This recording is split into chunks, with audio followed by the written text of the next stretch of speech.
The Ghost of Dreadmoor Manor.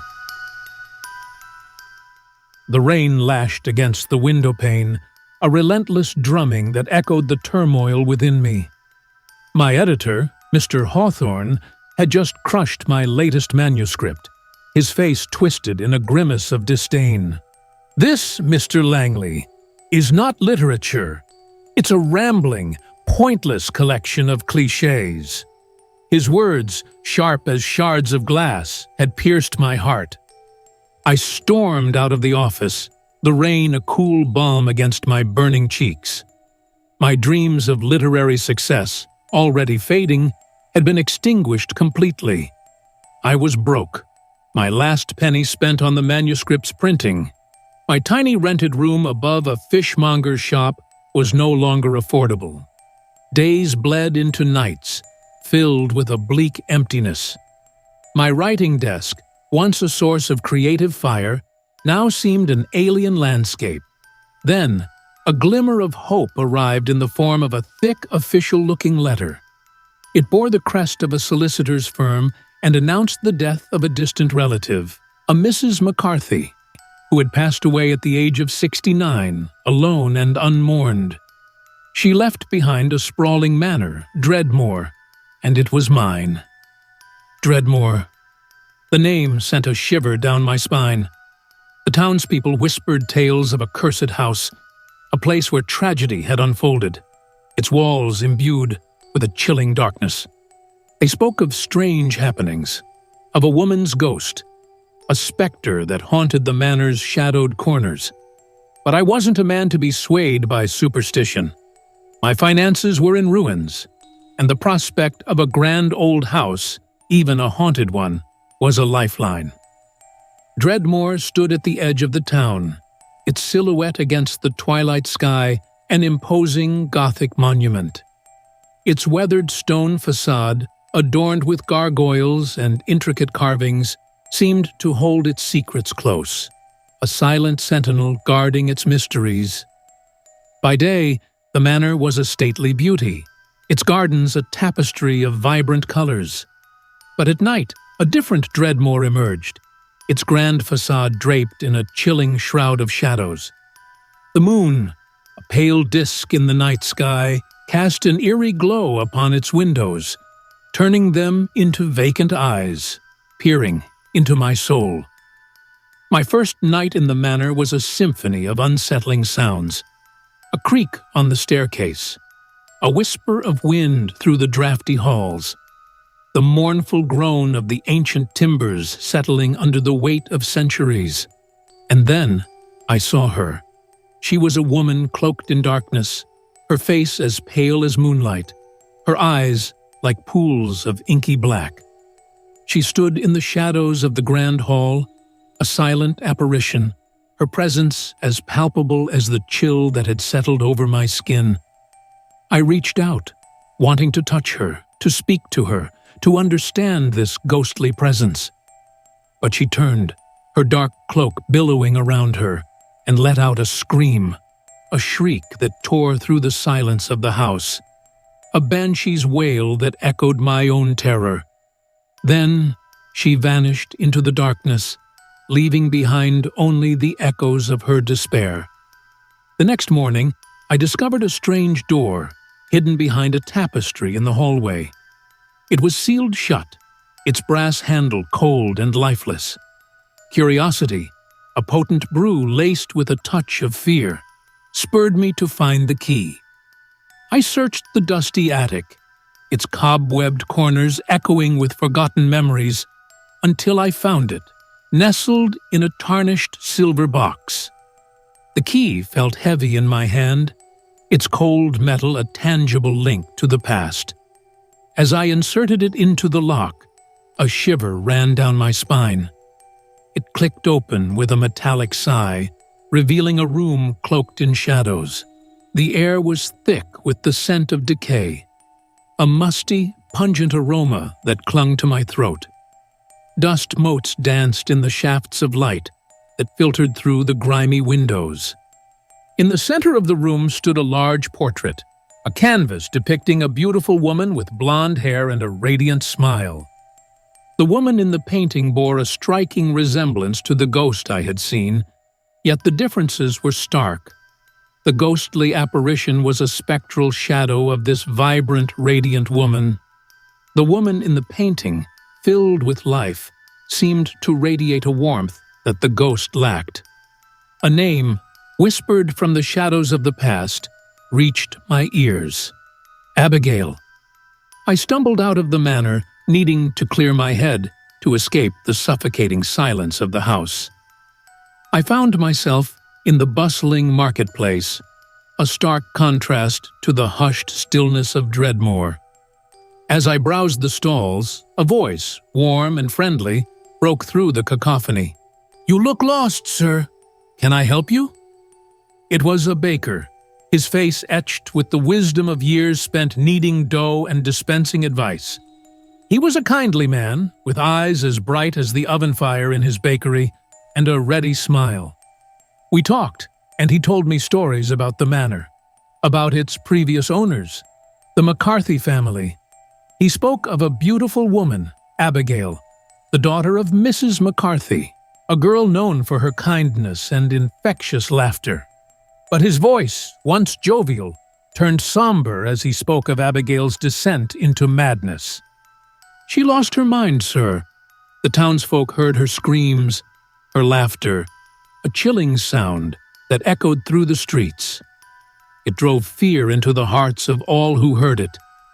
They say her spirit haunts Dreadmoor, driven by a pain that knows no end. I returned to the manor, the baker's words echoing in my mind. A tragic love story, a broken heart, a desperate attempt at escape, and a cruel fate.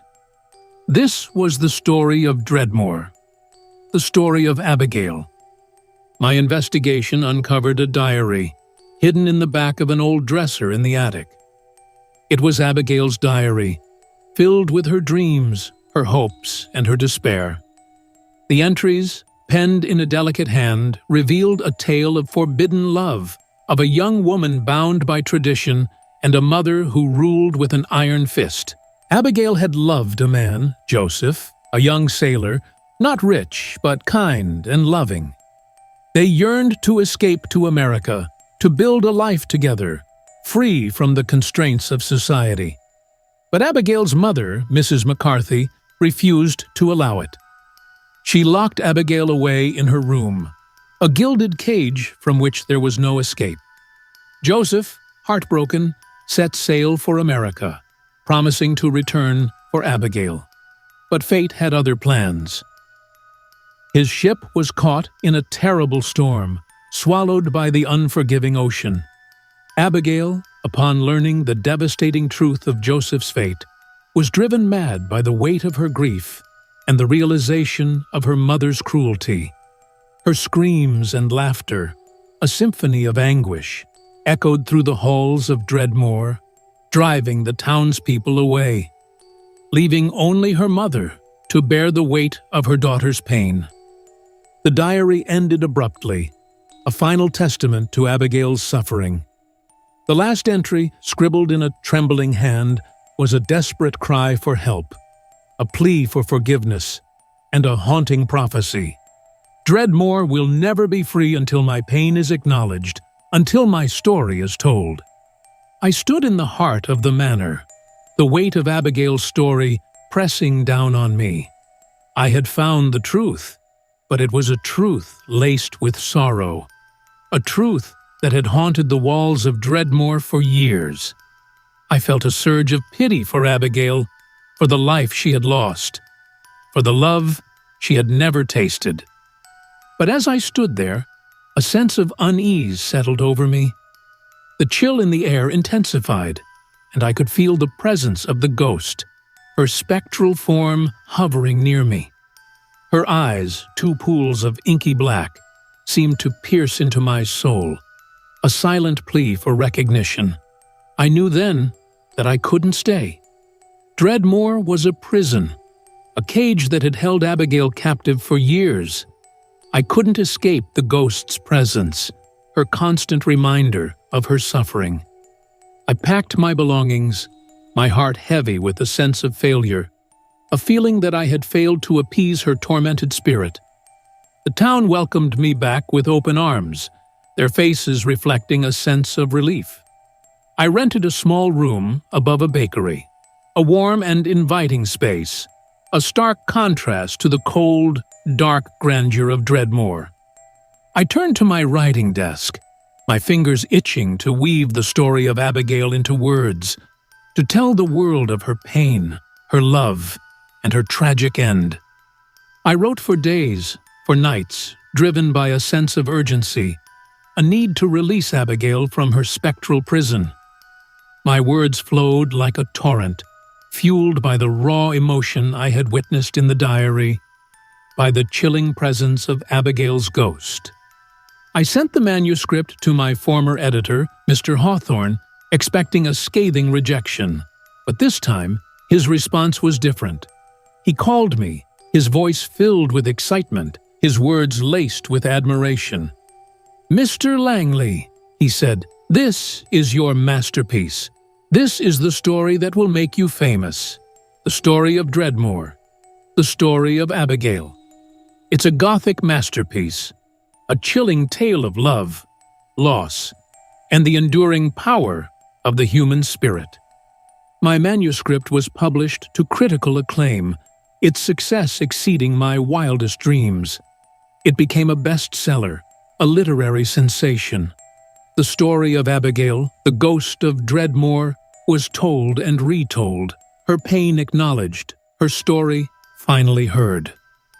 I returned to Dreadmoor, drawn by a sense of closure, a need to say goodbye. As I walked through the grand hall, I saw her, Abigail, standing in the shadows, her spectral form bathed in moonlight. But this time, her eyes were filled with a flicker of peace, a hint of serenity. She turned towards me, her voice, a whisper on the wind, filled with gratitude. "Thank you," she said, her words dissolving into the stillness of the night. "Thank you for telling my story." And then she was gone, her spectral form fading into the shadows, leaving behind only a faint scent of lavender and the echo of her whispered thanks. I walked out of Dreadmoor, the weight of her story lifted from my shoulders. As I looked back at the grand manor, bathed in the soft glow of the moon, I saw not a house of darkness, but a monument to love, a testament to the enduring power of the human spirit, a place where the ghost of Abigail, finally at peace, could rest. I returned to London, my heart filled with a sense of fulfillment. I had written a book that had touched hearts, a book that had freed a ghost from its prison. I had found success, not in the form of wealth or fame, but in the form of a story well told, a story that had brought solace and peace to a troubled soul. And as I sat down to write my next book, a smile played on my lips, a smile that held the promise of new stories, new adventures, and the enduring power of words to heal and to redeem. The end. If you like the story, hit that like button and subscribe for more videos.